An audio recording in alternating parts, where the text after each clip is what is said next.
No, still not. There we go. How's the green screen? A little bit better. Thanks for joining me. Welcome to today's broadcast. How's your transition period going? How's your family doing?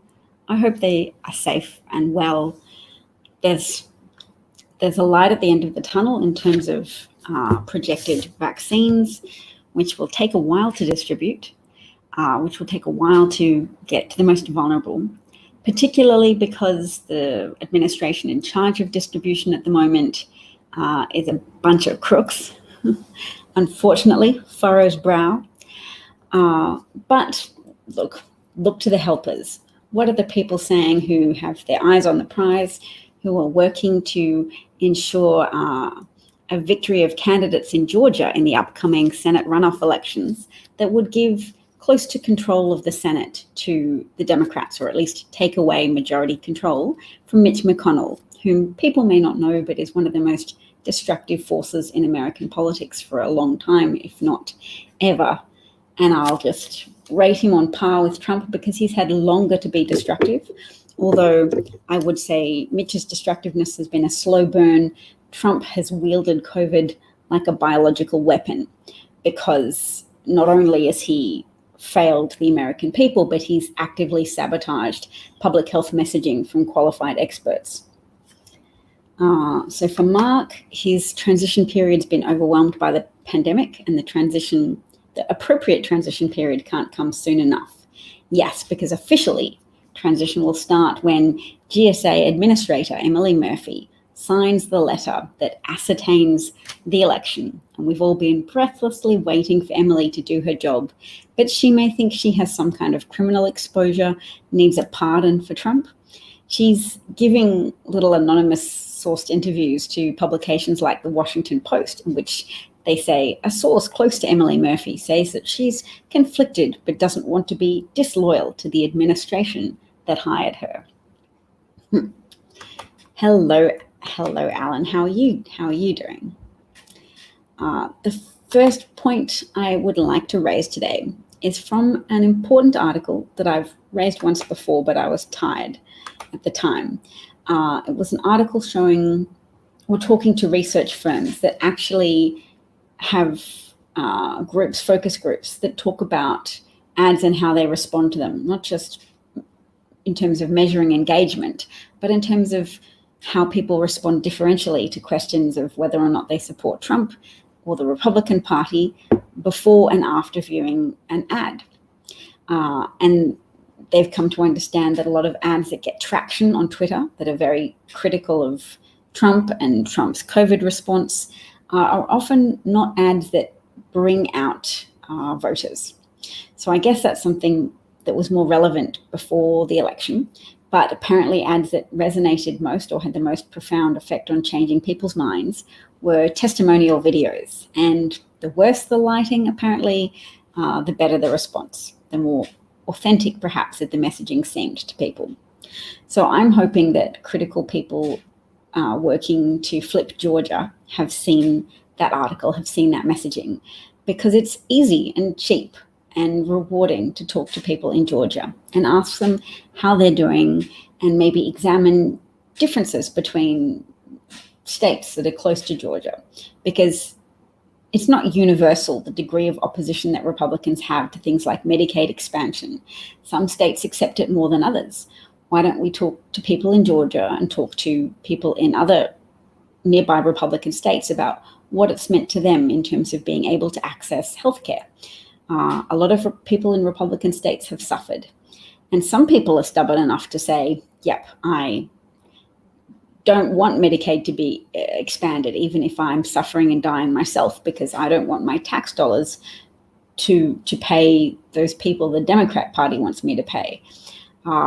Those people still might have loved ones who say, I wish that my family member were not dying. I wish they could access medical care for their liver condition, for their heart condition. So I think there's always people to talk to, and just to learn that that has a profound impact on voting intentions and voting behaviors is really information to mull over and information to share with others, in the hope that it reaches the people with the budgets and the political reach to affect those kind of decisions about what type of ads get the big bucks to air them. So just to read directly from the Vanity Fair article, it said homemade, straight-to-camera testimonials from regular people talking about the pandemic far outperformed conventional ads about policy or negative ads about Trump. The thing that I always find the most surprising is that the worst lighting is actually predictive of better engagement, Lubin said.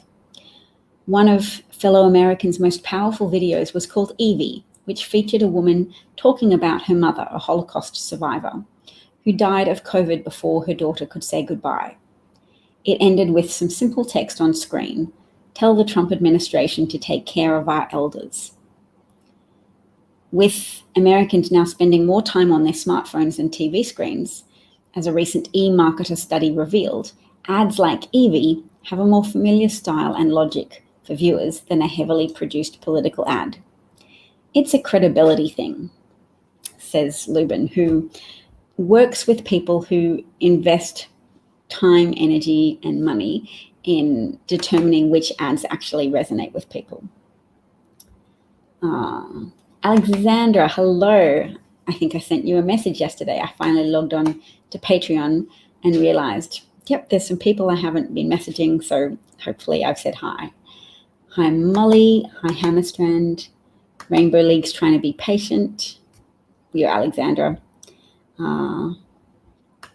Trumpers are protesting in Georgia. Yes, isn't that extraordinary?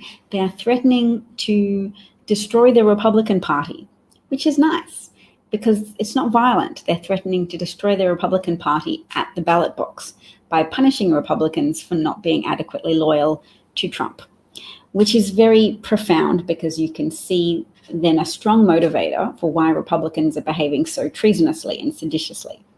So I should say seditiously because treason would imply the involvement of a foreign nation.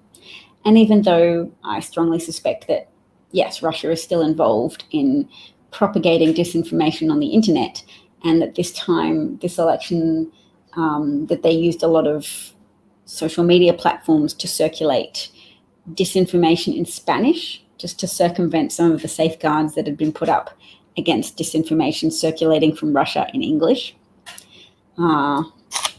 That's my belief, but I don't want to sound too much like Rudy Giuliani in talking about things that haven't been thoroughly substantiated. So instead, I'll just concentrate on the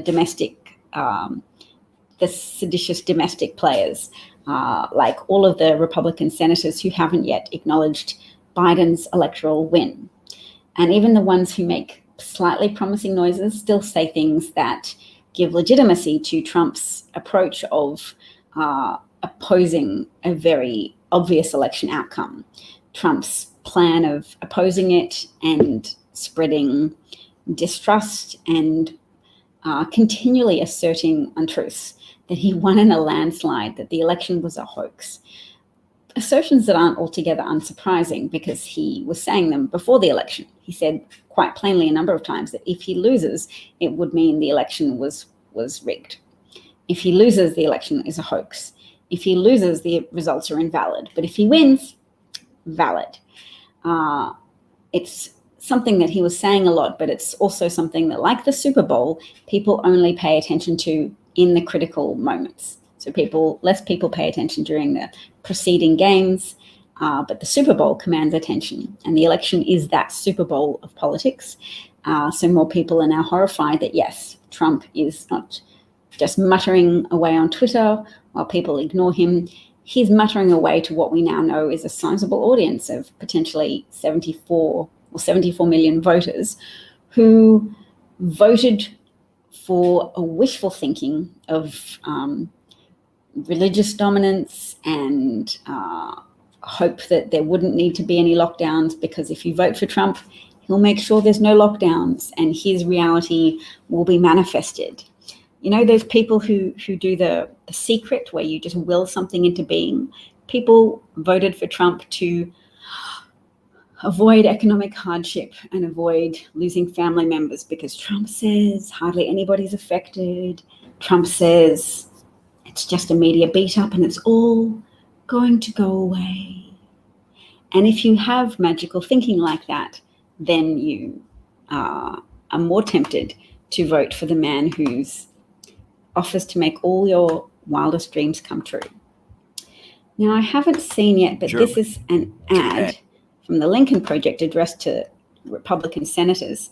So from that quick glimpse, it looks like it's footage of international leaders calling to congratulate Joe Biden.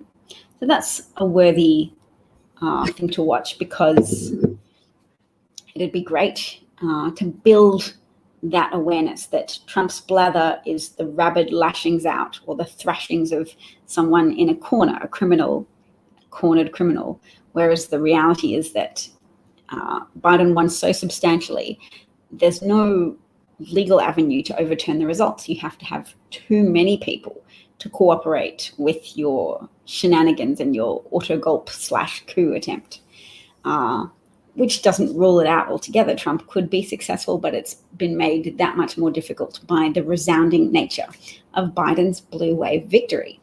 Biden's now crossed 80 million votes, so a clear 6 million votes over Donald Trump, but more significantly in the American political system, has 306 electoral college votes relative to Trump's 232. Which is the same number Trump had, but in Joe Biden's case, the margins of victory are bigger across the states.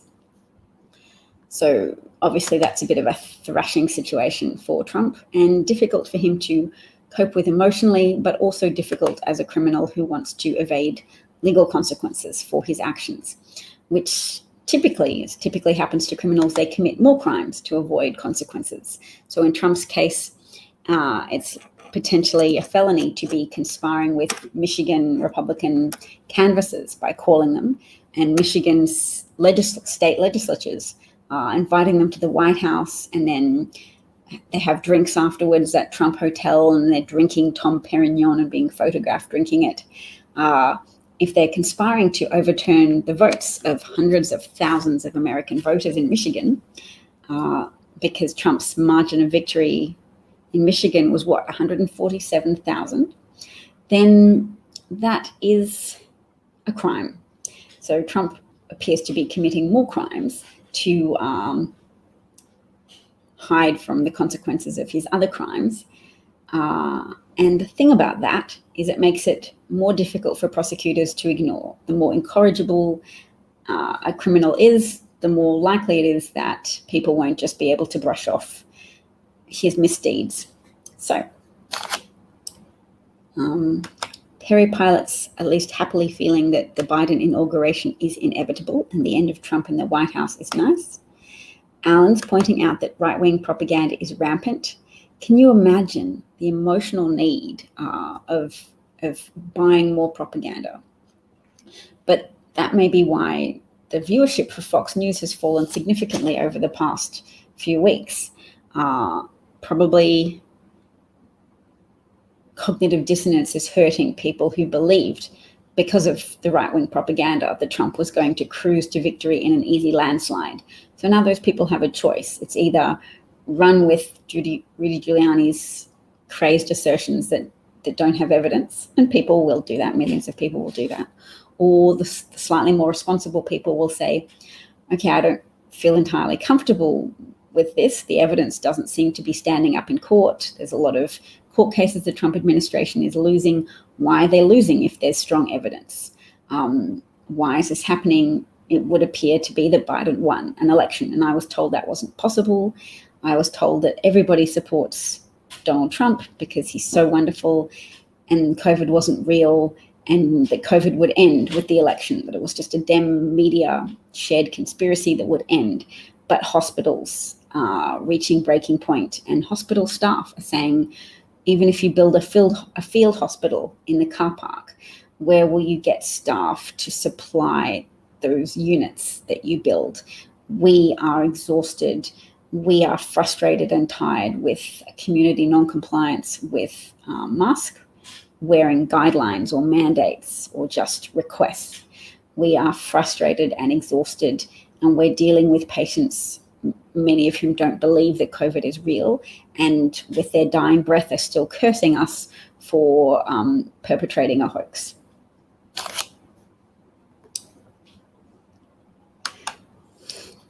Yes. And you sent me a message and I loved it. Actually, now I might be confusing two people, but I probably loved it. I tend to love all the messages I get.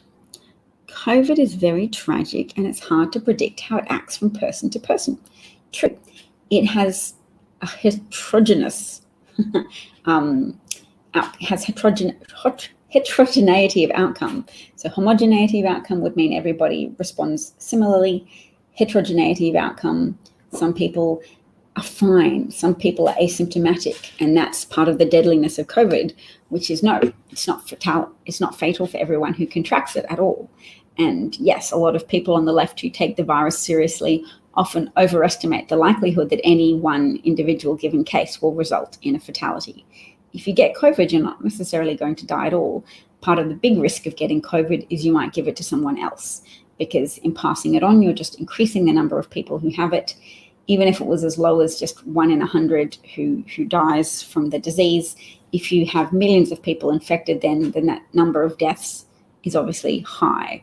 So you have 250,000 Americans confirmed dead from COVID, with a likely higher number, over 300,000. Mr. Ed is here. Hello, Mr. Ed. Nice to see you. Parler is a haven for Trumpsters, but you have to use a real phone number to get an account there. Not that I've tried, but the thing that Parler is going to miss, they might be enjoying the feeling of having somewhere to run to right now, but what they enjoy is liberal tears, and liberals don't join Parler, so there's less of what they want there. They can just coordinate with each other and share their delusions and engage in shared omnipotence. But yes, Mark's making the important point that Trump's own appointees were saying that the elections were efficient, fair, and correct. I'm happy to confirm that the votes weren't rigged, but the elections weren't fair in that there was a lot of attempts to suppress the vote. There was a lot of shenanigans around the postal service, with Louis DeJoy purposely sabotaging America's mail delivery systems in order to have mail-in votes arrive later and be deemed invalid, because Donald Trump and Louis DeJoy were both aware that mail-in votes would skew heavily Dem, because Donald Trump told his supporters that COVID wasn't real. And we can see now why he was so purposeful in his dissemination of messages that were counterproductive to public safety. Donald Trump acted in a way counterproductive to public safety. He had rallies to feed his narcissistic addiction, and he didn't encourage mask wearing, so he didn't safely conduct political rallies. He didn't wear masks, and he said multiple times that he thought mask wearing was a double-edged sword, and he didn't advocate for it. Mask wearing would have been a potent visual sign to people that COVID was real and worthwhile taking seriously. When people wear a mask, their other behaviors become safer as well, because when you can see something, you can remember something more readily. So Trump demeaned the whole concept of the pandemic. He demeaned the idea of people taking collective action, or action at an individual level with collective protective effects, to protect yourself, but to protect those in your community and those working in your healthcare systems and those working in your nursing home systems, your other care industries, and in your prison systems. He banked on Americans not caring enough about the elderly, not caring enough about the medically vulnerable, not caring enough about detained migrants. He banked on a significant number of people not caring about that. Mr. Ed points out that Ricky Schroeder, who's a child actor from a show called Silver Spoons that I haven't seen, who helped bring the bailout money for Kyle Rittenhouse to $2 million, together with the MyPillow guy. So they were able to have Kyle Rittenhouse meet that $2 million requirement. Kyle Rittenhouse was in jail for having used his stimulus check to give to someone else to purchase a weapon, a semi-automatic weapon on his behalf. with his stimulus money, and to have the friend buy that weapon for him, give it to him. He then illegally transported it over state lines to Wisconsin and then shot and killed one man, because when you have a hammer, every problem looks like a nail. And if you have a big gun and somebody's challenging you or there's a conflict situation, you can shoot them dead rather than try and resolve the situation in some other way or respond in a less lethal way. And having killed one person and run away and been videoed running away saying, "I just killed someone," Kyle was then chased by a crowd of people who were calling out to each other, "He just killed someone." I mean, there were multiple men running around with weapons that day and that night. But once Kyle was identified as having killed a man, then people tried to chase him to prevent mass murder, because men with guns who start killing one person with an automatic weapon or semi-automatic weapon don't just usually get the benefit of the doubt that they just did that because they had to and they won't kill anybody else. So Kyle Rittenhouse, on being chased by the crowd, dropped to his knees and fired his weapon, killing one other person and significantly maiming a third person whose bicep was just shot off. And I saw pictures of that wound, which were very graphic, but that man's, like, just half of his upper arm was just shot off. And I'd never seen a picture like that before. I think it is a little bit important, or quite important really, to look at a picture of a gun injury so you can see the extent of the damage that bullets cause, because we are very inoculated from reality sometimes when we watch a lot of television. When there's a lot of violence, people get hit and get back up again, people get shot and keep going sometimes, but we never spend, I mean, obviously movies are not obliged to spend, there is no incentive for movies to spend a significant amount of time on the aftermath of shooting, of violence, to see that rehabilitation is the outcomes, pain and suffering and grief and sorrow and loss and a lot of pain, and a lot of professionals involved in trying to staunch bleeding and trying to repair shattered bone, trying to salvage organs that have been incredibly damaged by bullets that leave wounds the size of small grapefruits. We don't see that, and I've seen doctors often suggest in articles now that they've dealt with so many bullet wounds that they do wish the public could have some educational exposure to what it looks like to see a bullet wound, or even just photos of their blood-drenched operating rooms after they've tried to save someone. Maybe they have saved, I'm sure they've saved plenty of people with bullet wounds, but what a room looks like when they haven't been able to save someone, and then having to go out and leave that blood-drenched room behind and go and tell a parent, and to hear the cries of a parent being told that their child has not survived their injuries. Yes, that would be something else. I can just imagine. Alan is making a suggestion that people who watch and are enjoying this broadcast share my broadcast on Twitter and other platforms. What an excellent suggestion, Alan. I very much appreciate it.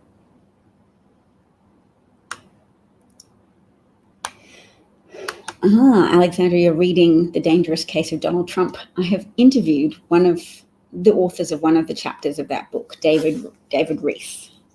I went to university with one of his children, so I had a connection that put me in touch with him. And he was the one who put me onto using the term shared omnipotence, about people who get on board with a fascist cult and have that sense of empowerment, that glee that we can get things done because Trump has no reservations. He's not politically correct, and he will hurt people whom we deem worthy of punishment. Trump's son and Giuliani's son are both infected at the same time. That is interesting. Oh, we're having this conversation. Molly says, everyone can support my work too. How? Says Alan. Why, they can do it through Patreon. Just go to www.patreon.com/davchat because there are many, many good things to spend your money on in this current climate that involve looking after yourself and looking after people in your beleaguered nation. But if you do want to feel part of the continuance of my work, there are lots of people who chip in $2 a month. I'm up to 17 Patreons, and I'm very proud of it. I boast to people. I say, yes, my husband's maybe the real breadwinner in the family, but I have my own hobby that is a passion, and that generates some income stream for my family also. Modest, but it gives me dignity, and I tell my children as well that I'm very proud to be an Australian whom some Americans deem worthy of rewarding for my contribution to your political discourse and to your psychological discourse around the situation of being in essentially a society overtaken by fascism, and that I am so proud of everybody's efforts in rejecting and repudiating a fascist leader. It's got a little further to go still. I'll be definitely broadcasting going on into the future, because there's still the January 5th runoff election in Georgia that we need to win, because we need to excise Mitch McConnell's deleterious influence that he wages over the United States. He's been blocking stimulus payments for 6 months from legislation that was passed in the House. So that's an all hands on deck situation. My audience tends to be comprised of people who are very politically tuned in, but we have to work out ways to still share that message and share the dangers of Mitch McConnell, and also just work with the leaders, the people who are helping on the ground, to get the message out there of what a critical election it is for Georgians. I mean, I guess you have to anchor it in local terms, but the eyes of America, and indeed the eyes of part of the world, are on Georgia to see, please take away power from Mitch McConnell.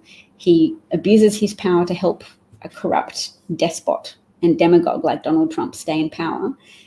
They all deserve to forfeit that power.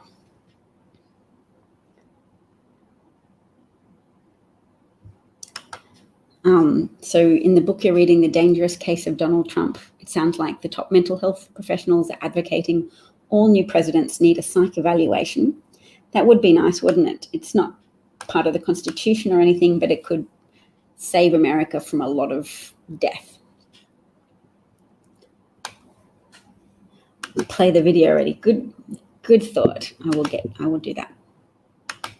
Canada, England, France, Germany, Japan, China. Heads of state from all of these nations and more have done something that few Republican senators have managed to do. Congratulate our new president, Joe Biden, and vow to work with him. Instead, they are silent. Silent about the victory of their friend and former colleague. Silent about an incoming president they've already acknowledged will work across the aisle with them. A man they worked beside for decades, from the Senate halls to the West Wing. There's only one reason for this damning, shameful silence: fear. They're afraid of appearing disloyal to Donald Trump. Afraid of the tweets, the mockery, and the childish tantrums they'll endure from a defeated man. A man who will be gone soon. History is being written, senators. And while you cower, the American people are watching, along with the rest of the world, all waiting to see if you'll find your moral compass, or prove you never had one. The Lincoln Project is responsible for the content of this advertising. Yeah, they didn't have one. They didn't have a moral compass. That's why they've governed by pseudo-populism for years. And when I say pseudo-populism, I mean they've inflicted pain on the American people, safe in the knowledge that Americans will often reflexively blame Democrats because there's still a high distribution of conservative thinking across the United States. Progressive liberal policies are increasingly more popular just because of the sanity of them, like increased gun safety measures, increasing the minimum wage. That's grown in popularity as people have seen the hardships endured by workers during the COVID pandemic, people who've had to turn up and face danger while receiving so little remuneration that they still have to work multiple jobs. I think that the nature of the working poor in America has become perhaps more visible or more a topic of discussion. And talking about it has helped build understanding. So yes, there's more support for that. But there's still so much reflexive rejection of what's seen to be socialism, just on the basis of the word socialism and the understanding that socialism is sometimes a precursor to communism. And people know, and Americans know, communism is bad. Yes, yes, yes, blah, blah, blah. It is bad. Communism's terrible. I think it's important to talk about that more so that people who fear and oppose the progressive left, or just the left in general, understand that we're mostly on board with you. There's some hardcore tankies. I think tankies is the colloquial name for people who revere Joseph Stalin. And yes, there are people on the far left, the hard far left, as I might call them, who don't acknowledge that Stalin killed millions and millions of people and caused a famine in Ukraine, a man-made famine that killed millions of Ukrainians in the Holodomor. The pictures, you can see of that online, are just also shocking. You can see a lot of shocking pictures online, but mass starvation is a hard one to look at, represented in images. There's also millions of people who starved in the Indian region of Bengal after Winston Churchill diverted food supplies away from that region to European destinations, just in case European people ran out of food, just in case they did, because there was a war on, and millions of Bengali Indians died as a consequence. And we don't often talk about that because we revere Winston Churchill from saving us for fascists. But even people who save us can still be racist, and racist people can make decisions that jeopardize the lives of millions of others who have the wrong skin color for that racist person.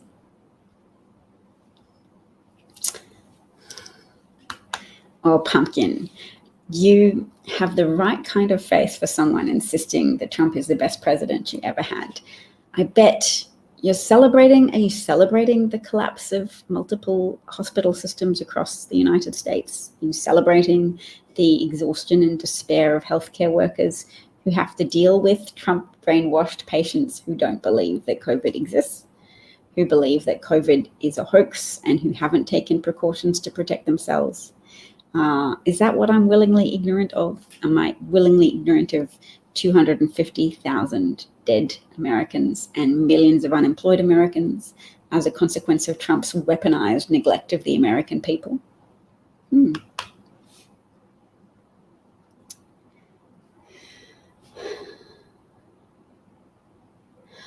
Are we suggesting that a good Christmas or a good Hanukkah present would be a subscription to my Patreon service? That's a lovely idea. Thank you. Indeed. Yes, that is the real voter fraud, postal manipulation, with trying to disenfranchise millions of Americans by knowing that the mail-in votes skewed Democratic because Republicans were told by their leader, whose word they trusted, that COVID wasn't a big threat, that virtually nobody was being affected by it.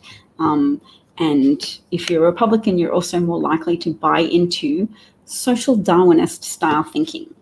Now, social Darwinism is a stream of philosophical thought whereby you think, well, if evolution's survival of the fittest and that produces organisms that are well adapted to their environmental circumstances, then as a society, let's have social Darwinism where we compete for resources and we leave people to die if they're not suited to their environment. And that's not how evolution works. Within human societies, there's a high degree of interdependency. That's how we function as a species because, look, we have offspring that are dependent for years and years and years, and so require a great deal of familial devotion to bring them up and help them through a long period of time when they're not independent. They can't, an 8-year-old can't hit the road and supply themselves with an adequate income stream to house and feed themselves. To function as a society, we have social contracts where we look after each other. Families look after their children. Children grow up and look after their parents. So when you're elderly, you're also not cast out to die on the icy slopes. There's been too much valorizing of the system of Sparta, but Sparta was defeated. They would leave infants out in the cold, and if you survived, actually no, they wouldn't just leave any infants out. They would leave disabled infants out to die on the hillside, in the belief that that would strengthen their team of elite fighters in their society. But yeah, Sparta lost. It doesn't actually make a strong society if you can't promise people that if they fight now, they'll be looked after later, or they might be sacrificed in the arena of war, but that will save the people back home. You have to have people who believe that their sacrifices and their hard work are worth it. And social Darwinism is a negation of that social contract, is a negation of that underlying premise that strengthens societies. So Republicans come after Medicaid and they come after Social Security. They raid the billions of dollars or trillions of billions that are set aside from people having employers take out money from people's pay to put into a fund to award you unemployment insurance or award you retirement funds. That social contract is broken over and over again by Republicans, but they do so knowing that some people adhere to that idea, that there is a hierarchy of merit and it's okay to invalidate social contracts because survival of the fittest. A type of eugenicism that was also born in American universities by scientists, social scientists who rationalized a system of institutionalizing and sterilizing Americans with disabilities. A pseudo-scientific system of rationalizing things that inspired Hitler as well to send thousands of disabled Germans to camps where they were also killed.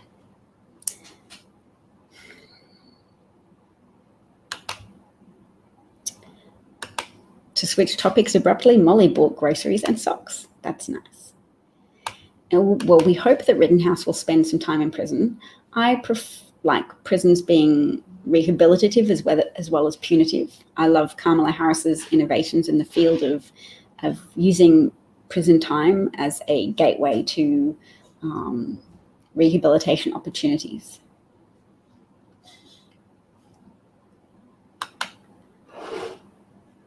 Oh, the street in front of Joe Biden's Scranton house has been changed to Joe Biden Way. That is lovely. Yes, and you can imagine why ER doctors would be some of the biggest advocates of restrictions on gun ownership and gun proliferation.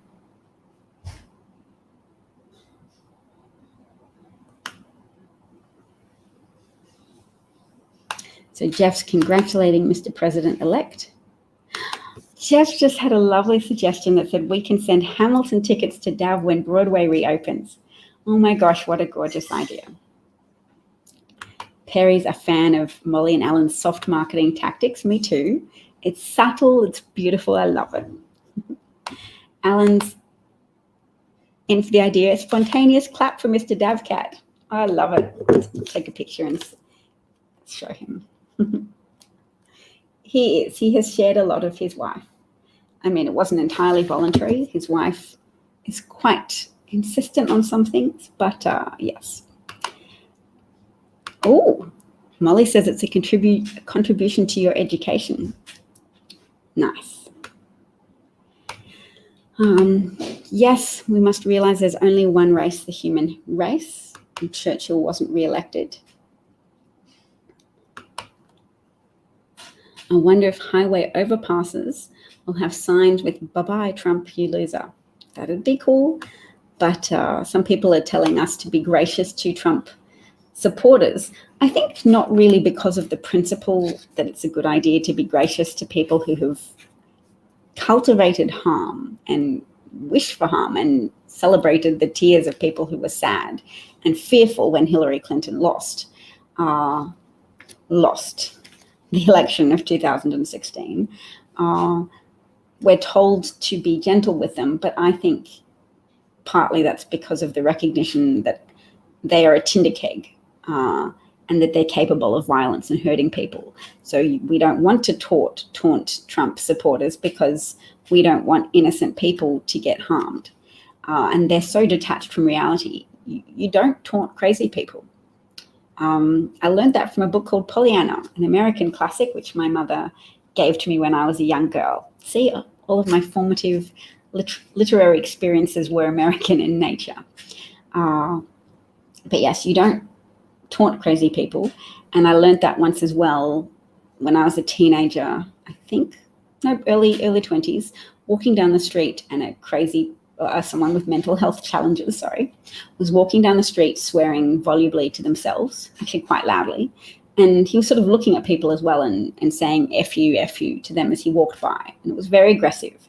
And I, in my high and mighty 21-year-old way, looked at him as he walked past in a judging way, like, you're so aggressive. And he punched a wall next to my head and continued on his way. And I thought to myself, whew, that was close. I have learned, do not make eye contact with unstable, violent people. Lesson. And I'm lucky to have learned that lesson without getting my face punched in. So I do have a side to my personality that can be a little judgy, but over time, because I'm aware of it, it helps me sometimes restrain it. I ran into a little trouble with family over the last few days because actually, you don't need to hear this story, but it gave me extra visceral sympathy for people who have to deal with fellow citizens who support Trump, and friends and co-workers and families who do as well, because I find it very challenging. And I find it very challenging when I say, I think so-and-so is a covert Trump supporter, and other people say, no, they're just joking. It's not that serious. And I think the intensity of my reaction to that is because of the word appeasement and what that represents to Jewish people who know that Europe appeased Hitler and sought to minimize what he was capable of, and derided him as an idiot and a crazy person, and didn't realize that idiots and crazy people are capable of great inhumanity and great destruction, damage, and unconscionable acts of cruelty, writ large at an industrial level, at an industrial scale. So yes, I'm not sure what that was in response to now, Mark, but some humans definitely have been systematically held back and oppressed, and that's such an important thing for us to keep in mind. And even as we've suffered and been frustrated and continue to suffer and feel frustrated whilst Trump still lurks in the Oval Office, to remember the insight that this has potentially given to us about people who face systematic oppression and frustration every day, who face the injustice of paying taxes, and yet in a context of not having a police force that is devoted to protecting them from harm. In fact, a police force that has at least a significant element of which is devoted to using it as a job perk, the freedom to attack and harm and humiliate and potentially kill Black Americans as a type of perk on the job for white supremacists, and that there are a significant number of white supremacists in police forces and the armed services. Molly is surprised that Trump didn't get rid of child labor laws. I think it shows that Trump does have limits, and he still wants his base to embrace him, and his base embraces persecution of enemies that they are mutually agreed on with Trump. And children are not agreed upon enemies, only migrant children. So Trump harms migrant children and exposes them to danger and wins plaudits from his base. But he still attracted some controversy and had to pretend that it wasn't his idea, that it was something the Democrats had done, and that only the benevolent Trump was prepared to sign an executive order to roll back this terrible, horrible child separation policy that was instigated by Democrats, according to Trump.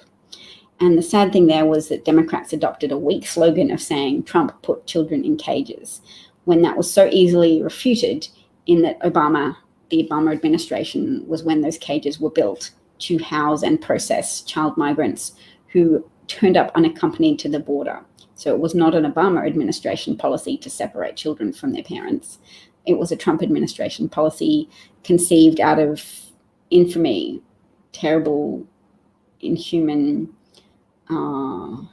exploitative cruelty to say, let's have a deterrent to migrants. And John Kelly was on board. Stephen Miller wrote the policy.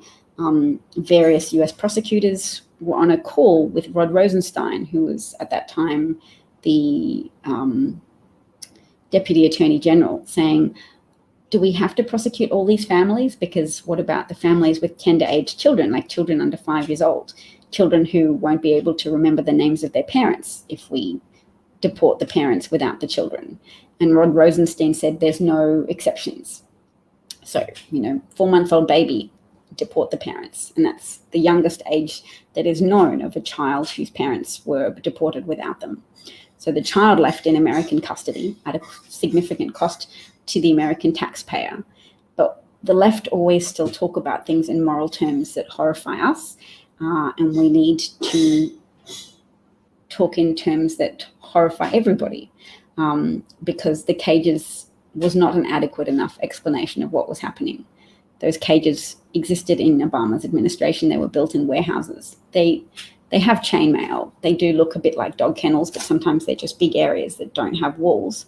But the point is, the Trump administration sent lawyers to argue in court that those children, there was no legal obligation to supply them with toothbrushes or soap or blankets, so that they could live in unhygienic and unsanitary conditions when they are children as young as 1 year old without caretaker parents, without relatives. Small children put in the care of 8-year-old girls, like a doll, except a doll that soils itself and doesn't have adequate supplies of nappies, because the guards have been conditioned and trained to be racist and to have dehumanized migrants and to rejoice in their persecution. So yes, you in the US are benefiting from awareness of what happened in Germany. That does help to have that historical context. I haven't seen the movie Pollyanna. Oh, it stars Hayley Mills. I know that actress, though. Did I take his $50 bet? No, I didn't, because it would be for 4 years. 4 years of just being irritated and having that perpetual reminder that one of my relatives is so Trump favorable that he thinks it's a possibility that Trump could come back in 2024, which is ridiculous to anybody following the situation.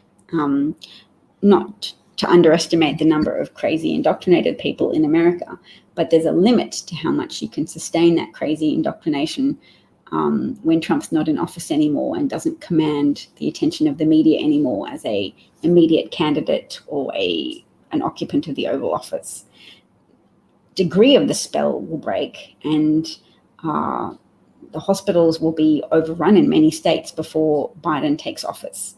Now, one conservative person called Charlie Sykes, I believe, tweeted, bookmark this tweet. There will, COVID will still be dismissed. COVID mandates will still be dismissed. And when Biden is in office, the minute he's in office, they will begin to take note of the death toll and begin to blame Biden for every death.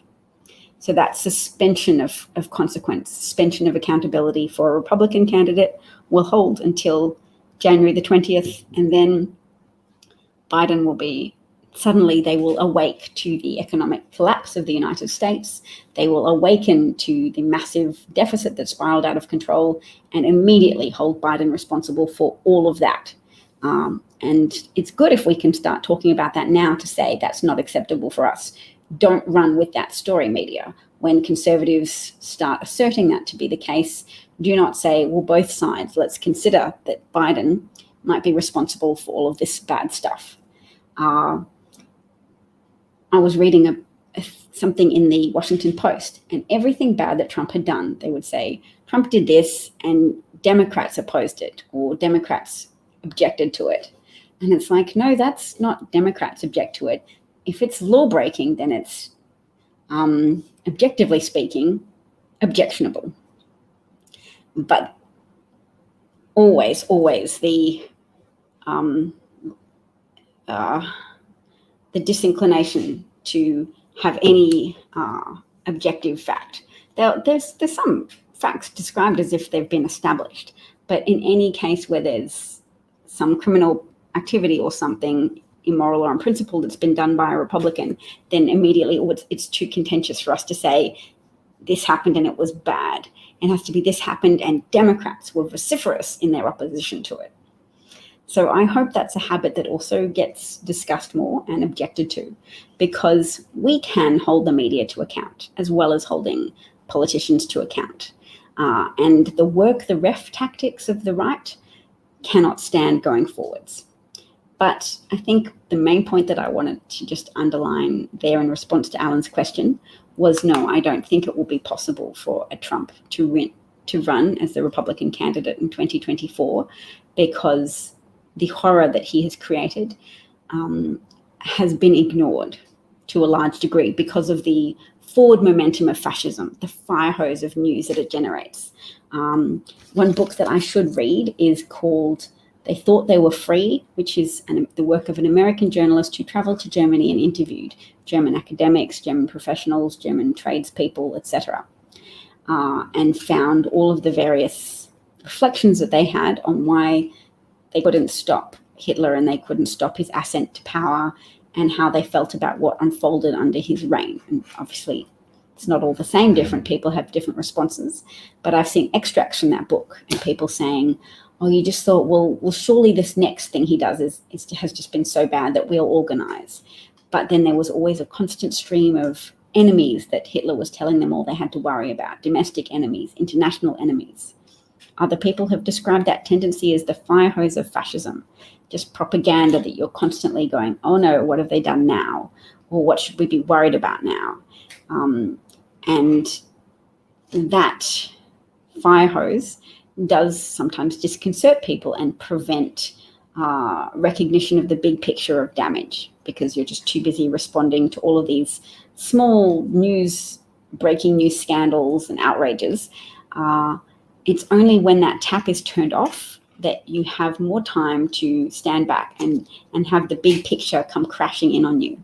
And when Twitter deactivates Trump's account, which they won't do on January the 20th, what they will do is deactivate his privileged status. So because he's a world leader, he's allowed to lie and just have his tweets flagged. He's allowed to incite violence and just have something posted underneath like, this is a bit contentious, multiple sources don't think that this is true. When he's not president, his account may go.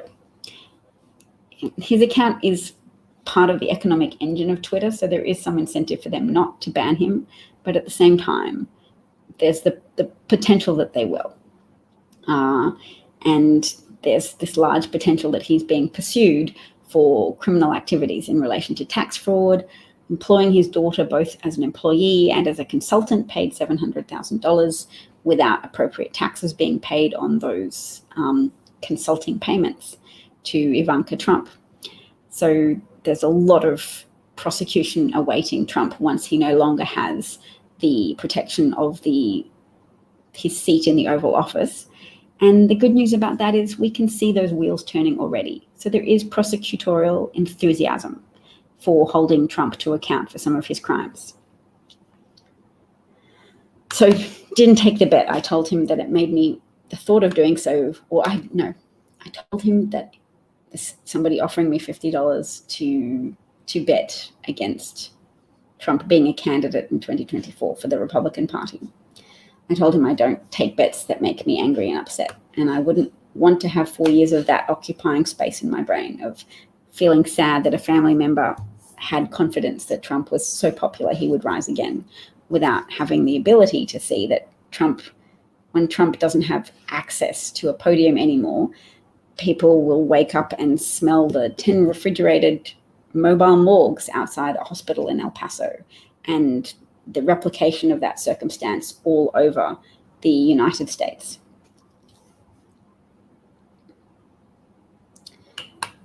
yes, so I think it's likely that there will be politicians that broke the law that are charged with crimes. And I also think it's just stirring that people put out rumors that very unpopular Democrats like Rahm Emanuel will be appointed to Biden's cabinet. I think it's unlikely. They just like stirring people on Twitter, I think. Rahm Emanuel was someone from Obama's administration, was also a mayor of Chicago, and helped cover up the murder of a Black American young man called Quan McDonald, I believe. Will Biden back the prosecution of Trump, or will he leave that to others? It's not supposed to be backed by Joe Biden. Joe Biden will not be the Attorney General. Exactly. Let's not let anyone get away with crimes anymore. Yes, that sounds fair. All right. I've nearly been talking for an hour, so I might go soon. I just wanted to show you an example of racism and how it works, because I guess you're all familiar with racists and trolls and how they work online, and that they just habitually turn up with derisive laughter. They're just always there to try and press people's emotional buttons, and that is a function of fascism. Fascism is about emotional manipulation. Emotionally manipulating people so that you can be as terrible and incompetent as you like, but you've made people feel excited at the thought of attacking their enemies. You've made them excited to feel celebrated as somehow extra special. So Yamiche shared this tweet, which was from a clip from Tucker Carlson, and Yamiche Alcindor wrote, "I know I'm doing something right when Tucker Carlson is threatened by my reporting and making baseless claims about bad grammar. As the great Beyonce once said, boy, bye." That he's the number one victim in America. So if he gets indicted, if he even goes to jail, he might sell that idea to the millions of people who voted for him, and he might become even more powerful. And that's what the GOP is really scared about. That's why you're seeing not that many people stand up to him. It's unbelievable on every level. A correspondent who can't speak in a grammatically correct sentence. Yeah, well, it was a perfectly grammatically correct sentence, Tucker Carlson, but that's what trolls do. They just press people's buttons by saying, laugh along with me, ha ha ha. A successful Black woman said something incisive about the president and how he intends to benefit from deceiving his followers into supporting him and potentially hoping to make a trade-off, like Richard Nixon, of some type of situation where he can escape consequences. But yes, Tucker Carlson's modus operandi is the modus operandi of many racists, to just start laughing and to build community through laughter, build racist community, a sense of shared superiority, a baseless and irrational sense of shared superiority. We can all do it. It feels fun. Ha ha ha, somebody's stupid. But it's immoral and unprincipled. And when you do it, knowing that you don't have to provide evidence for what you're saying because you're catering to people's pre-existing racism and you're extending and weaponizing their pre-existing racist suppositions about others, then you're Tucker Carlson and your revenue stream is secure for now. Correspondent who can't speak in a grammatically correct sentence, A. B, the dishonesty of it. Framing this as another clever conspiracy by Donald Trump. Been President Trump. So framing it as another clever conspiracy by Donald Trump. Conspiracies about Donald Trump seem fair. The man has deviated from what's normal when you lose an election. You concede. You don't pretend that a historically large loss is a victory. You don't leap from accusation to accusation, making wild promises about all of the masses of evidence that you will accumulate and share. You don't show graphs of vote counting that show spikes when the votes from a large city are added to the vote tallies. Wondering if Tucker Carlson's calls to Trump are recorded. We don't know. Paul says we have 4 years of racism education under Trump. Yes, we've had the visibility of America's racism raised. I'm not going to hope even that more people interrupt Tucker Carlson's meals because it's so easy to feed into their persecution narrative. Anything you accuse them of, reliably, like hurting children, is then used to fuel a fabricated persecution narrative that they're so persecuted, that Christianity is under threat. And Christianity is under threat. The world becomes increasingly secular miraculous when people have access to information, and people don't just have to rely on the authority of the church or, read beyond the Bible. That does cause people to turn away from the authority of the church. So you do get people who are addicted to the stability of that hierarchy, which is typically fairly patriarchal and in dominant religions, fairly white-centric. Dominant religions in Western societies, fairly white-centric. White Jesus and the preservation of white political dominance through supporting politicians who just say white things, not white things, but racist white things, like Mexican immigrants are criminals. That's that type of belittling and violence inciting stigmatization of a particular demographic of migrants or just people of another nation helps weaponize racist people into feeling that they have a sense of shared tribal loyalty around whiteness that becomes very important to people who have been taught to fear loss of demographic dominance. So people who watch Tucker Carlson are afraid of migrants replacing you, as if it would be a Holocaust, when in the Holocaust, Jews were replaced in terms of they were killed. So then new people are born, the circle of life continues, but millions and millions of people were murdered. That's replacing someone in terms of shunting them out of existence. But replacing white people by allowing migrants into the country to strengthen America economically and allow for people to marry across cultures and across skin color, that strengthens the genetic pool, that reduces the incidence of diseases that come into fruition because of a lack of genetic diversity. So when you have chromosomes with the same genetic error on them, and both sets of parents have that same genetic error, then you're more likely to pass on a disease. But if you marry someone from a different cultural background, there's likely to be greater genetic diversity and smaller incidence of inherited disease. All right, this is a clip, only going to be a very small bit of Fox News, don't worry. Mostly this is Brian Williams being very sarcastic about Donald Trump in a way that I think is an effective technique, because just as you saw Tucker Carlson with his mocking laughter against an erudite, accomplished Black woman, this next clip invites laughter from people who can really appreciate the failure of Trump.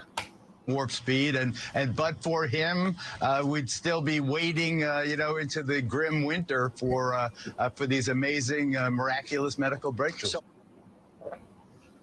For my money, Geraldo raises a good point there. It's possible we just don't give the president enough credit for his FDR-like devotion to tackling this virus, his laser-like focus, his daily devotion, the sympathy he's forever expressing to the families of the 250,000 dead, even the way the president lectures us in that way to please wear a mask and stop the spread.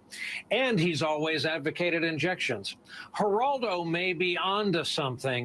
What Trump steaks did for the hungry, what Trump water did for the thirsty in our nation, what Trump University did to lift up the uneducated in our country.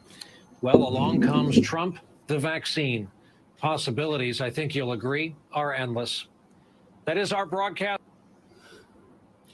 And that's because Geraldo wanted to name the vaccine Trump, to say, have you taken your Trump yet? Yes, I'm all safe. I've taken my Trump.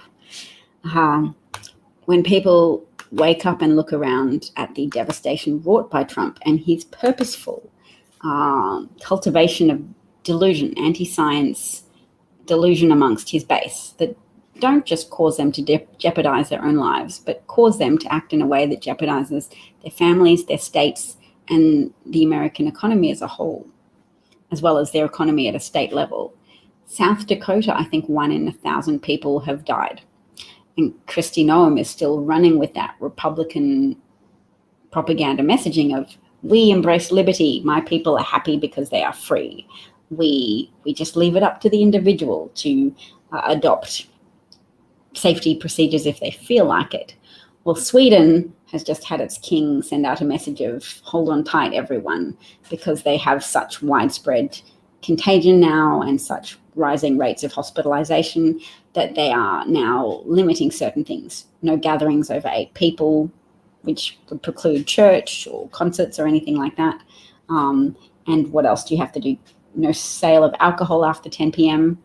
Sounds quite modest, really, but for Sweden, it's a complete course reversal because they were trying to not mandate anything, just sort of generally leave it to the population, and then fingers crossed that there'd be some kind of a herd immunity effect that would then be protective against a second wave. Turns out, as many epidemiologists projected, that was a dumb idea. Sweden offered to be, I guess, the test case of the world, and they were proud of their approach. And I think there's accusations that people in the media kept trying to preserve Sweden's reputation and only report on the benign side of their statistics. But the epidemic has roared back with such a vengeance in Sweden that it's now undeniable, and that they've had to just openly reverse course about not mandating anything and introduce mandates to control public behavior. Because with a disease like this, you do need mandates. You do need enforcement of regulations because it's not a disease that's intuitive to a person. You have to have people and leadership capable of looking at the overall risk and saying, okay, it's conceivable that the risk of this disease might feel small to you because you might know people who've had it, have recovered, and they're fine. And a substantial proportion of people who contract the disease will be fine. But also a substantial proportion of the people who contract the disease will not be fine and will have long-haul effects, including increased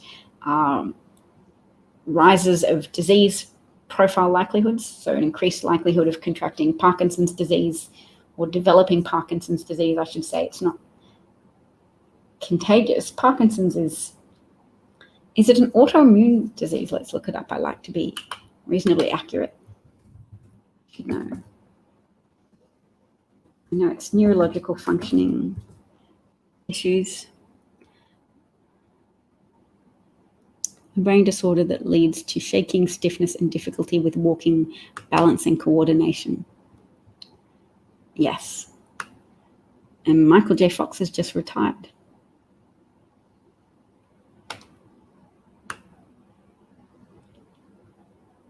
Okay, most cases of Parkinson's disease are called idiopathic or sporadic, meaning the cause is unknown. But COVID, serious cases of COVID are linked to high incidence of developing Parkinson's disease. Pumpkin pie, I am proud of you for knowing the word nullify. You've been trying to learn things, but actually no, also rising deaths.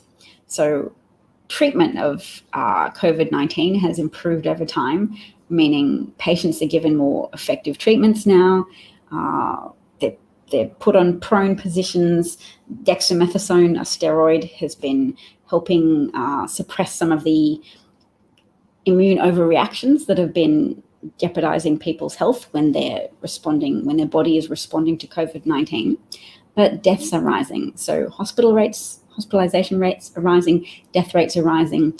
That's why there's 10 mobile morgues outside a hospital in El Paso, because they're so rapidly bringing out dead bodies from that hospital because a lot of people are dying. So I don't welcome you here to spread disinformation, but at the same time, I'm glad you raised that one point so that we could say, you are wrong, and it's very murderous at this point to go around trying to spread disinformation about COVID-19. COVID-19 is very serious, even though it's far less lethal. The case fatality rate's far less lethal than Ebola. It has the potential to kill more people than Ebola because of the false sense of security it creates by not killing everybody who contracts it. Ebola kills a much higher percentage of people who contract it, but that limits its spread because you get it, you feel sick, you die. You don't go around in society spreading Ebola to people. It's a horrifying, obviously very visually terrifying disease where people start liquefying and leaking blood from various openings in their body.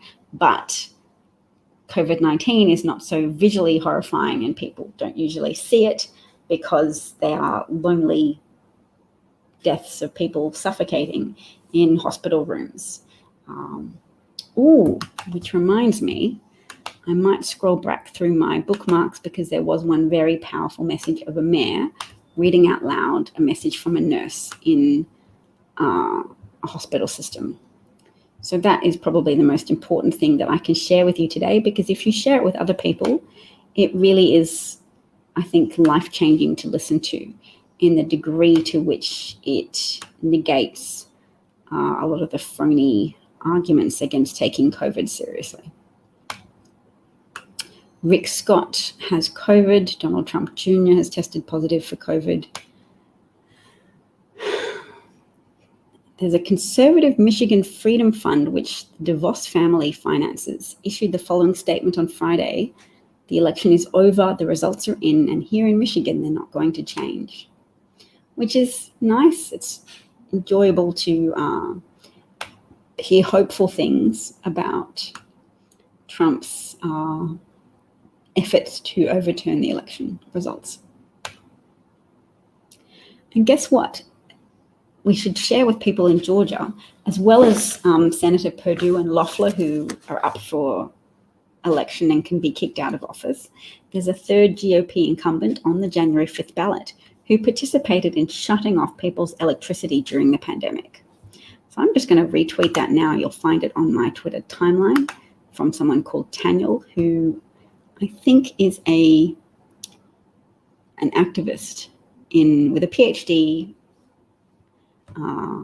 I think he's in Chicago, but that's great that he's picked that up, that someone else is on the ballot in Georgia. That's going to be really important to kick off out of office. This is just Kayleigh weaponizing. Something that I would note is being a terrible, awful liar again. And we can speculate about her motivation, but we don't know her soul. We don't know why she is such a committed liar and such a committed performer of propaganda.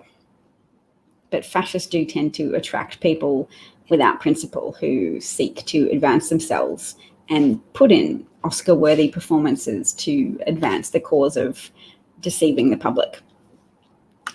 something that I would note is just we talked a lot about transfer of power in the election, and it's worth remembering that this president was never given an orderly transition of power. Every 4 years, we gather on these steps to carry out the orderly and peaceful transfer of power. And we are grateful to President Obama and First Lady Michelle Obama for their gracious aid throughout this transition. They have been magnificent. Thank you. Something that I would note is Okay. just we talked a lot about transfer of power in the election, and it's worth remembering that this president was never given an orderly transition of power. Yeah, so we heard Trump thank Michelle Obama and Barack Obama for their wonderful assistance in transferring power. But the people who Kayleigh is speaking to are people who don't require evidence anymore. They require emotional validation that they didn't do anything wrong in voting for fascist and supporting harm coming to America. the destabilization of America, the torture of migrant children and harm of their parents. This footage is why Republicans are afraid of Trump, and they're not afraid of a tweet. They're afraid of the audience of those tweets. They're afraid of these people with the red hats who take umbrage at their fearless deity leader Trump being slighted by his own party. So listen, this is 1 minute and 56 seconds, but it's worth it. And if Republican traitors like Kemp are not willing to show up for us, and Mitt Romney, and the rest of them, then we will not be willing to show up for them. Brian Kemp is a traitor. Where's Governor Abrams? Brad Raffensperger is a traitor. Any Republican What did they say? Arrest Biden. that allows this to happen is complicit, and we will finish you. Enemy! Death to tyrants. Death to tyrants. Complicit. It's funny, complicit is kind of our word. We've used it about Ivanka. We've used it about a lot of Republicans being complicit. They steal it. They want to be the ones with the moral outrage against the fascists and the tyrants. So they borrow it. And they don't mind if they have genuine cause. To them, they do, because it's the emotional universe they inhabit, where their hero, their mighty leader who will attack people that they want to be attacked, who will confer on them the never-ending, unchallenged privilege of being white, or of being wealthy people who resent paying taxes, or of being a migrant person who's internalized racism and wants to flee that association of being part of a migrant voting bloc and wants to vote with the white people. They think that we're just going to go away. No! Stop the steal! For any Republicans not explicitly helping Trump to stop this deal, we will make sure you are never elected ever again. Yeah!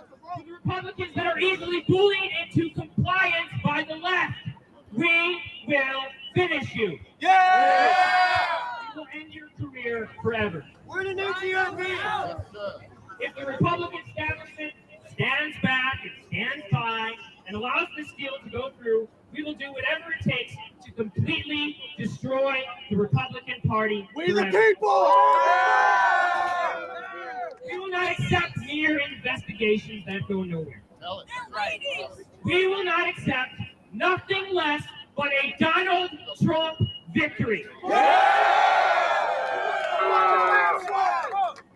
will not accept fake audits. What investigations that go nowhere do we think they're talking about? They're talking about the Mueller investigation, aren't they? The one that went nowhere because Barr redacted a whole bunch of it, and Rosenstein also insisted that financial things not be investigated.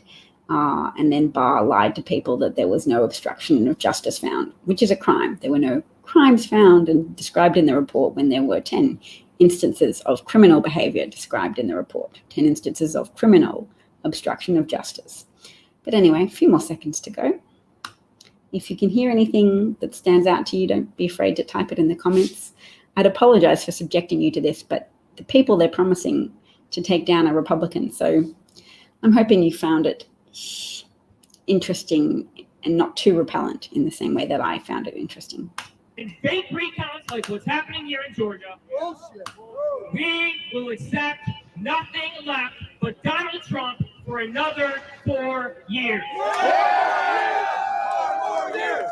4 more years! 4 more years! 4 more years! 4 more years! Okay. Oh, good, that one stopped automatically. I am scrolling through something. Oh, I can see Stacey Abrams, she invited some rappers to join her, and I do love it, so I'll hope that this works. Yes. Okay.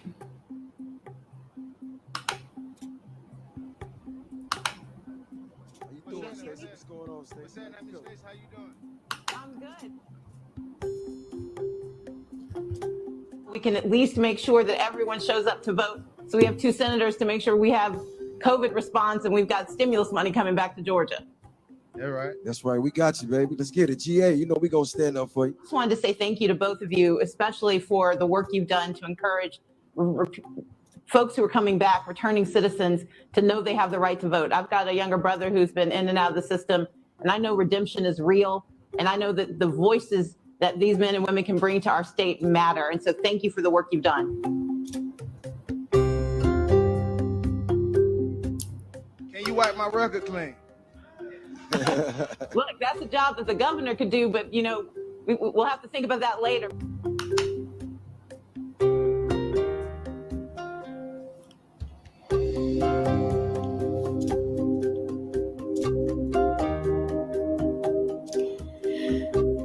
Mitch is pouring a heap of money into these elections. Can you imagine? Because it's not just one Senate election, it is the control of the entire Senate.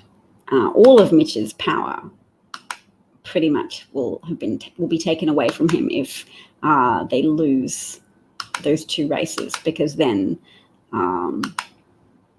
votes can be decided by a tiebreaker vote from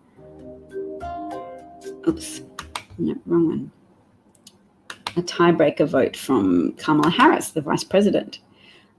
So this is really critical to whether or not America can just run more smoothly as a nation and repair some of the incredible damage inflicted on the United States by the Trump administration. I'm just going to show you something that Trump DOJ has done. Because Bill Barr made federal executions law again after a 17-year period. They've been trying to execute as many people as they can before Trump leaves office. So they brought forward the execution of a young man called Corey Johnson. Now, Corey Johnson committed crimes that I feel are repugnant. He slit the throat of a 13-year-old boy on the day of his birthday, and at a sleepover, and stabbed his friend's mother, who survived. But 13-year-old boy was killed.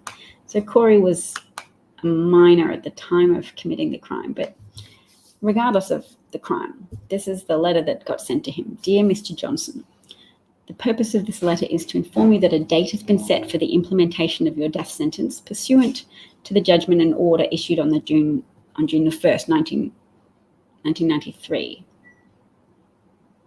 by Judge James R. Spencer, blah, blah, blah, has set January the 14th, 2021 as the date for your execution by lethal injection. Under Title 28, Code of Federal Regulations, Sections 1.1 and 1.10, if you wish to seek commutation of sentence or reprieve from the President, petitions may be emailed directly to the Department of Justice Pardon Attorney. Soon I will come to your housing unit to personally discuss with you many of the details surrounding the execution. At that time, I will be available to answer any questions you may have regarding the execution process. Sincerely, TJ Watson, Complex Warden. I just wanted you to hear that because it's so extraordinary to me that you would send somebody a letter like that.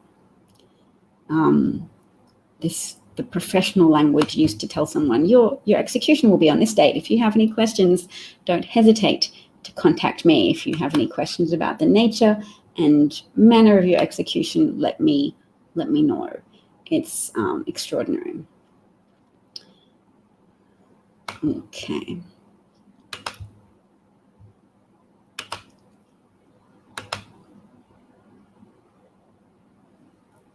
Yes, I follow Helen Prejean, who devoted her life to oppose the death penalty. Bob's got to go. Bye, Bob. All the best to Holly. Sorry I didn't mention her before. Thank you so much. Have a good weekend. Yes. I'm just still trying to find this one thing. Oh, here's a judge. I want to go back to what I asked you before. Your solicitation Listen to this, judge. Yielded some affidavits. Okay. I want to go back to what I asked you before. Your solicitation of witnesses yielded some affidavits from people, sworn affidavits, that you yourself determined are clearly false and spam, as you phrased it, correct? That's correct. The affidavits that you have submitted are the ones that you could not prove are false.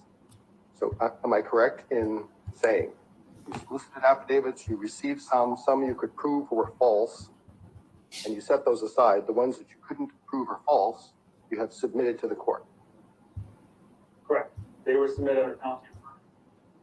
But the affidavits that you yourself found to be false were also submitted under penalty of perjury, right? Correct. Improperly. The fact that your process for obtaining these affidavits yielded affidavits that you yourself found to be false does not support a finding that this process generates reliable evidence. This is concerning. The fact that you solicited affidavits, some you know are false, some you don't know if they're false or not, and you exclude the ones that you can prove are false and submit the others. How is that a reliable process of gathering evidence? If your process for gathering declarations has yielded sworn statements under oath that your investigation has determined to be false, that doesn't give me any reason to believe that your process is one that generates trustworthy affidavits. Good point, Judge. If they're saying we got a lot of affidavits from people and they were sworn statements under oath, but some of them we recognize were spam, so we haven't submitted them, that indeed becomes clearly a process that generates unreliable affidavits. So people who've been so keen to support Trump's re-election bid that they're prepared to say anything, thus leading to a lot of spam that they could easily prove to be wrong. Now, this is the mayor reading out loud something. Now, once you've heard this will be the most powerful thing that I play for you today. And then I'll go to bed. I want to read to you something that a nurse at Rush Copley wrote and posted. Where's Rush Copley? That went viral over this past weekend. And I want you to look in her eyes and look at her face, and pain and frustration, tiredness that you see, weariness that you see. And I want to read her words to you, to everybody listening. So I don't have to say it anymore. We'll listen to Carol Williams. Just stop, she says. Stop thinking this is just like the flu. It isn't.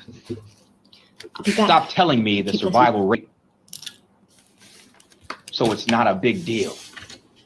It is a big deal. Stop saying healthcare workers signed up for this. We didn't. Stop ignoring science-based recommendations of masking, social distancing, hand hygiene, and not gathering in large crowds. They work. Stop kidding yourself that this isn't going to affect you or someone you love or know.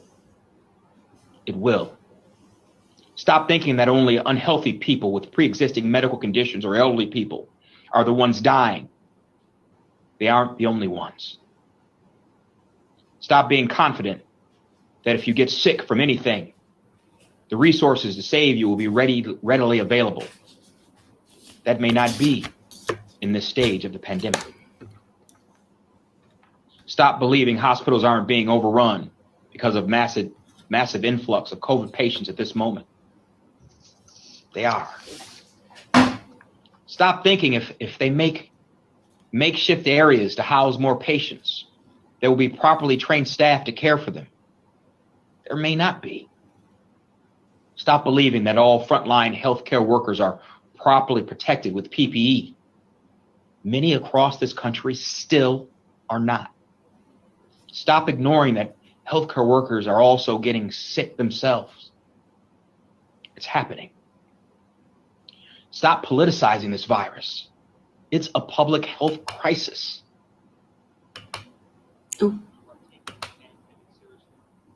Best you can to be safe and protect others. Thank you. If you are not, please start now. I am begging you. anyone that has asked me how things are going. I have given them my unfiltered COVID ICU nurse experience. No one wants to believe this is happening in their own backyard, but it is, and it isn't pretty. This picture is of me spending 5 hours inside a COVID positive ICU room, working to save a patient. In this moment, I felt defeated because I already knew what the outcome would be, even though it hadn't happened yet. The inability to save a patient despite doing everything you can is mentally exhausting. Now imagine doing that on repeat for 8 months and counting. Imagine watching a patient suffocating through a door while scrambling to get your PPE on because they inadvertently removed their mask. They desperately need to breathe, but you still need to protect yourself first. Imagine being the nurse crying with your patient when they realize that everything we're doing to help them still may not be enough, and death is a real possibility. Imagine being the nurse and doctor telling a patient we need to put them on the ventilator because we have exhausted all other measures. Calling or FaceTiming their family so they can say, I love yous and encouraging words, while in our heads where we know for some patients, this is the last phone call they will have with each other. Imagine being the nurse or doctor holding that same patient's hand and stroking their heads weeks later while their ventilator is removed because they haven't improved, and their family then says goodbye and I love yous over FaceTime while they take their last breath. Now, please imagine being the COVID ICU patient. The breathlessness, pain, fear, loneliness, isolation, anxiety, hopelessness, and sadness. The need to use all of your energy just to breathe. The true realization you may not get better and facing your own mortality. We do our best to calm fears, comfort, and connect while providing the best care we can in their most vulnerable moments. I promise anyone reading this that your healthcare team will fight for you with every ounce of their being to get you better until every measure has been exhausted, whether you are hospitalized with COVID or any other illness. Please do not discount all the lives lost or affected by this pandemic any longer. We need to come together as a country now. We need to come together. We need to work together now.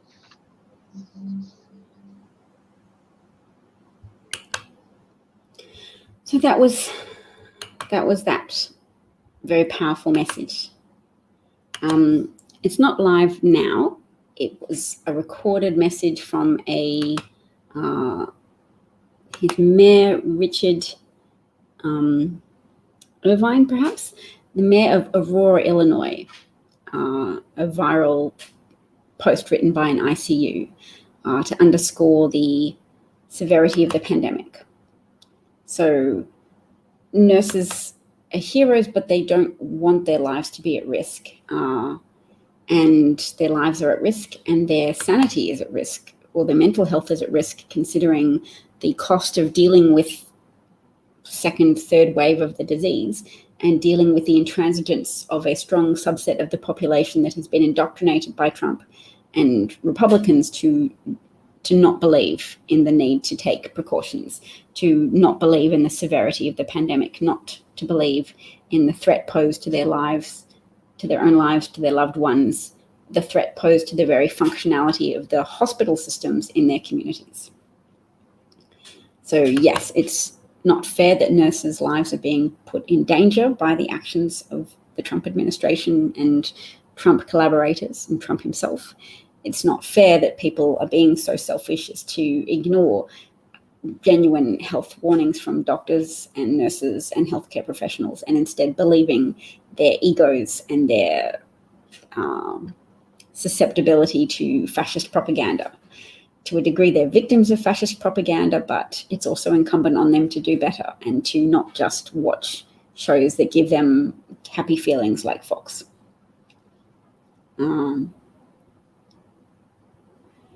So you know someone called Lynn whose nursing license expired. They wanted her back. Yes, they're desperately in need of staff, because with staff getting sick and staff quitting because of the unconscionable risk to their lives and safety, and the lives and safety of their family members, America is experiencing a drain of functioning health professionals at present. So yes, the federal government should have been putting out public service announcements 8 months ago. Important point. Some doctors are sleeping in their garages to protect their families from exposure. I would imagine some nurses as well. Thank you, Jeff. You sent me a link a few minutes ago of a nurse sharing her experiences with the Trump supporters. Yes, we played that the other day as well. All right, folks, I'm going to say good night. Thank you for being with me. I will share that tweet on Twitter right now. If you go to my page, it will be the most recently shared tweet, because I'm hitting retweet right now, so you can help share that tweet as well. To me, it's really important for people to see it, if possible, if you're interested in advancing that idea. She's all burnt out after AIDS years ago. Yeah. All right, everybody, take care of yourselves. Stay safe, and I hope to talk to you again soon. Thanks, Alexandra. Thank you, Mark. Thank you, Paul. Thank you, Jeff. Thank you, everybody who's left. Thank you, Jack. Take care, everybody. All the best.